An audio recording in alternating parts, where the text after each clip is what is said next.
গর্ভে সন্তান থাকা অবস্থায় কি কি আমল করলে সন্তান নেককার হয়। গর্ভবতী মায়েরা গর্ভস্থ সন্তান যেন নেককার হয় সেজন্য তাদের সুনির্দিষ্ট করে আলাদা কোনো পৃথক কোনো দোয়া কোন হাদিসে বলা হয় নাই। তবে তারা আল্লাহ তাআলার কাছে ওই যে অন্য সব সময়ের মতো করে সূরা ফুরকানের ৭৪ নম্বর আয়াতের দোয়াটা পড়বেন, রব্বানা হাব লানা মিন আজওয়াজিনা ওয়া যুররিয়াতিনা কুররাতা আয়ুন ওয়াজআলনা লিল মুত্তাকিনা ইমামা। আল্লাহ আমার রব, আপনি আমার সন্তান সন্ততি, স্বামী স্ত্রী, আমার জীবন সঙ্গী সবাইকে মুত্তাকিদের ইমাম বানায় দেন, চক্ষু শীতলকারী বানায় দেন।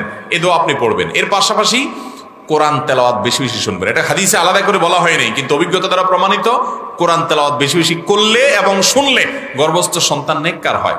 গান, হারাম জিনিস শুনবেন না, হারাম জিনিস দেখবেন না। এই টাইমটাতে অন্তত গুনাহ থেকে বেঁচে থাকবেন। এবং সবচেয়ে বেশি গুরুত্বের সাথে যেটা করবেন হলো যে হারাম খাবেন না। অন্য সময় তো নাই, এই টাইমে বেশি করে আরো হারাম ভক্ষণ করবেন না, তাহলে ওটা হারাম থেকে গঠিত হবে। এটা খুব ভয়াবহ একটা বিষয়।